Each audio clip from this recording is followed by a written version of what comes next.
They found the door during the restoration project in northern Spain. Inside the 12th century chapel carved into the side of a cliff, the building had no public record. No one remembered it being there. Even satellite imaging showed only a jagged rock face until last week. The restoration team was hired to investigate what was originally believed to be a burial vault. But when they cleared the overgrowth and centuries of dust, they saw something else. Not a vault. A door. Completely intact. Untouched by time. Black wood. No visible hinges. No frame. Perfectly centered against the back wall. Single metal placard embedded in the surface. Bore an inscription, deeply etched in Latin. No light appeal. Do not open. No handles. No seams. No signs it was ever open. Closed. When they scanned the chapel with LiDAR, something impossible appeared. The space behind the door was larger than the building itself. It extended 50 meters into the rock, a void with no entry point. No heat signature, no sound. Still, it was just a door, though someone knocked from the other side. First sound came at 2:13 a.m.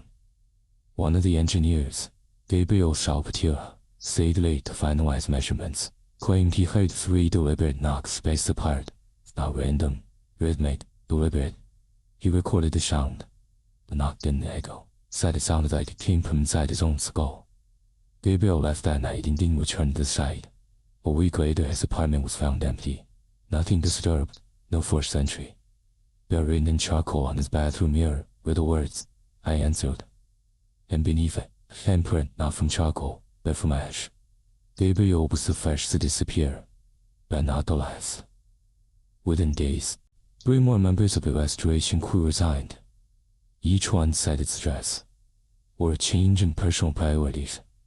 But each also left something strange behind.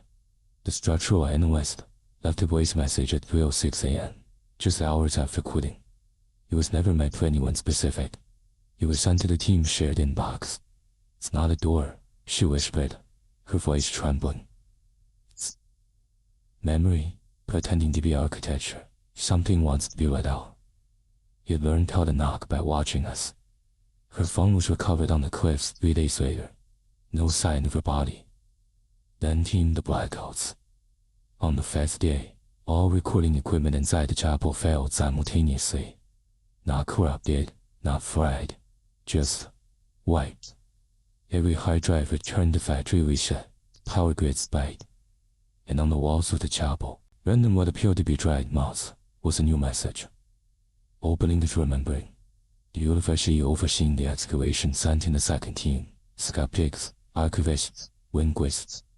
They treated it as a psychological contagion. Mass suggestion. But even they couldn't explain the new phenomenon. Because the door moved. Not open. Moved. From the rear wall to the left alcove. No tool marks. No drag. No sign of displacement. One day it was here, and the next it wasn't. The stone behind where it had once been now bore faint outlines. Like bird fingerprints, like something inside the door had pressed out. Like a body stretching the limits of its prison. One of the linguists, a man named Rami Hadid, began translating the inscriptions carved into the surrounding stone. Though eroded, he believed they were dialect of ecclesiastical Latin, ... one unfamiliar to any Vatican record. Only 3 words were decipherable across all the etchings. Remember. Knock. Obey. Then Rami stopped speaking entirely. He was found staring at the door for over 6 hours, unblinking, whispering words that didn't match any known language. When they tried to move him, he screamed. Not from pain, but from silence. "It stopped knocking," he cried. "That means it's listening now." No one wanted to return, but protocol demanded it. On the 11th day, a small crew entered the chapel under government surveillance. By now, the site had been classified. Communications were limited. Motion detectors had been installed around the door's new position. But that night, at exactly 3:33 a.m., the detectors triggered. The door had moved again, now standing directly in the center of the chapel's nave, where there had once been nothing but air. It didn't walk. It didn't slide. It simply relocated, like reality forgot where it used to be. This time, the placard had changed. The Latin was replaced by a single English phrase, written in rusted iron nails, hammered directly into the surface. "You've been knocking too." There was no explanation, nor a touch of the door, yet the material had shifted, grown. Or where, the footage from that night was revealed frame by frame. In one section timestamped 3 hours 33 minutes and 3 seconds, a single anomaly appeared. A figure, just one frame, silhouette, tall and motionless, standing behind the team leader, Dr. Lito Moreno. It wasn't visible in the room, it's only in the recording. Worse, it wasn't standing still, it was mirroring her.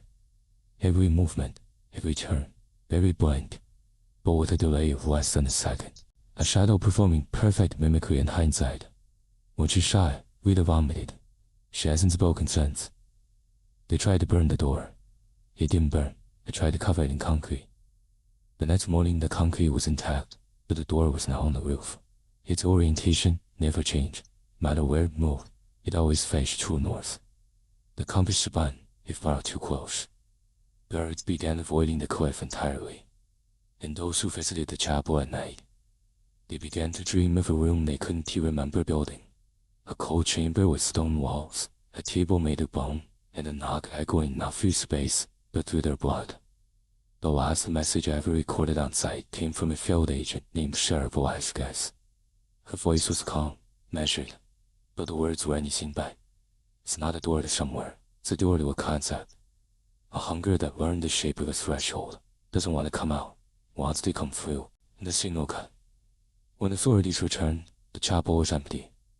The door remained, and this time it was open. The door stood wide open, but nothing could be seen beyond it. Not blackness, not void, not even shadow, just absence. The kind of nothingness that made your eyes feel itchy, like they were trying to blink around a shape that shouldn't be there. 3 drones were sent through, none returned. Not because they were destroyed, the signals kept transmitting, but the radio feed began to forget what they were seeing. The footage looped, then it blurred. Then the timestamp started running backwards. By the 6th minute, all 3 drones broadcast the same image. A room that looked exactly like the chapel except older, darker, and with a second door at the far end.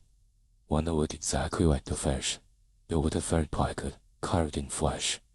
It read, "Welcome back. Here's what they won't tell you. The door doesn't stay in one place. It moves between fixed points in memory, not geography. Everyone who's encountered it describes different locations, different materials, even different languages on the placards. But the voice behind it, always the same. Calm, gentle, patient, like something that's been knocking forever.